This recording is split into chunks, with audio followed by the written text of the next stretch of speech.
টাকা শুধু একটি কাগজ নয়, এটি একটি ইতিহাস, একটি দেশের পরিচয়, আত্মমর্যাদা ও স্বাধীনতার প্রতীক। বাংলাদেশের টাকার ইতিহাস, যেখানে রয়েছে উপনিবেশিক শাসনের ছাপ, সংগ্রামের গৌরবগাথা এবং একটি স্বাধীন জাতির অর্থনৈতিক উত্থানের গল্প। 1858 সালে ব্রিটিশরা ভারতের শাসনভার গ্রহণ করে। সেই সময় চালু ছিল রুপির প্রচলন। ব্রিটিশ ভারত জুড়ে রুপি ছিল প্রধান মুদ্রা। 1947 সালে ভারত বিভক্ত হলে পূর্ব বাংলা যুক্ত হয় পাকিস্তানের সঙ্গে। তখন থেকেই এই অঞ্চলে প্রচলিত হয় পাকিস্তানি রুপি। পাকিস্তানের মুদ্রায় ছিল উর্দু ও ইংরেজিতে লেখা, বাংলা ভাষার উল্লেখ ছিল না। বৈষম্য এবং শোষণের প্রতিচ্ছবি ছিল এই মুদ্রা। কিন্তু মানুষ তখনও স্বপ্ন দেখছিল একদিন নিজেদের স্বাধীন দেশের, নিজেদের মুদ্রার। 1971 সাল বাংলাদেশের ইতিহাসে এক গৌরবময় অধ্যায়। মুক্তিযুদ্ধের মাধ্যমে আমরা অর্জন করি স্বাধীনতা, কিন্তু স্বাধীনতার সঙ্গে সঙ্গে আসে আর্থিক আত্মনির্ভরতার চ্যালেঞ্জও। 1971 সালের 4 মার্চ প্রথমবারের মতো মুজিবনগর সরকার একটি গণবিজ্ঞপ্তির মাধ্যমে জানায় যে বাংলাদেশে পাকিস্তানি রুপি আর বৈধ নয়। এরপরই স্বাধীন রাষ্ট্র হিসাবে বাংলাদেশের নিজস্ব মুদ্রা তৈরি করার প্রক্রিয়া শুরু হয়।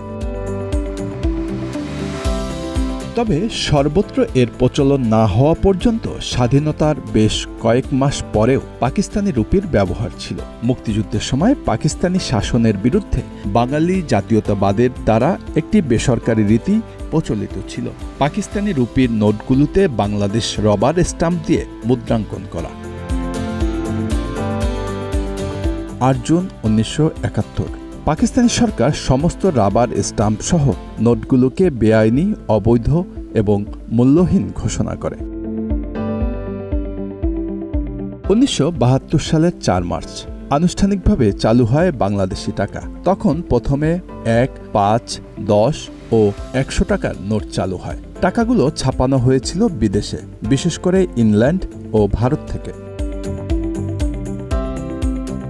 প্রথম টাকাগুলোর ডিজাইনে ছিল জাতীয় প্রতীক, শহীদ মিনার এবং কৃষিভিত্তিক চিত্র। এর মাধ্যমে তুলে ধরা হয় স্বাধীন বাংলাদেশের আত্মপরিচয়। 1972 সালের পরে মুদ্রাস্ফীতি ও বৈদেশিক ঋণের কারণে টাকার মান ধীরে ধীরে কমতে থাকে। একসময় $1 সমান ছিল 7.80 টাকা, কিন্তু পরবর্তীতে তা বেড়ে দাঁড়ায় 85 থেকে 90 টাকা পর্যন্ত। সময় অনুযায়ী টাকার ডিজাইনেও আসে নানা পরিবর্তন। 1980 ও 90-এর দশকে বিভিন্ন রং ও নিরাপত্তা বৈশিষ্ট্য সংযুক্ত করা হয়। জালিয়াতি ঠেকাতে শুরু হয় পানির ছাপ, হলোগ্রাম ও মাইক্রো প্রিন্টিংয়ের ব্যবহার। বর্তমানে বাংলাদেশে চালু আছে 2, 5, 10, 20, 50, 100, 200 ও 500 টাকার নোট। এছাড়াও রয়েছে কয়েন ও ডিজিটাল অর্থব্যবস্থা। 2000 সালের পর থেকে ডিজিটাল অর্থনীতির গুরুত্ব বাড়ে। মোবাইল ফিনান্সিয়াল সার্ভিস যেমন বিকাশ, নগদ, রকেট বাংলাদেশের অর্থনীতিকে বৈপ্লবিক পরিবর্তন আনে।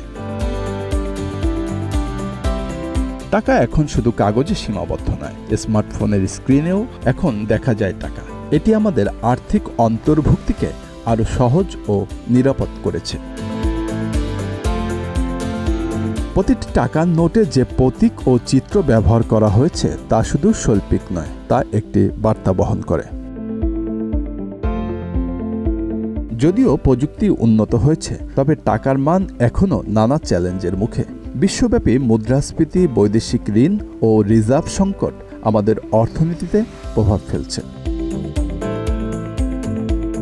2025 সালের 1 জুন বাংলাদেশের নতুন মুদ্রা থেকে মুছে দেওয়া হয় বঙ্গবন্ধু শেখ মুজিবুর রহমানের ছবি, যেখানে বঙ্গবন্ধুর বদলে জায়গা পেয়েছেন মুসলিম, হিন্দু ও বৌদ্ধ ধর্মীয় স্থাপত্য, ঐতিহাসিক ভাস্কর্য এবং শহীদ মিনার।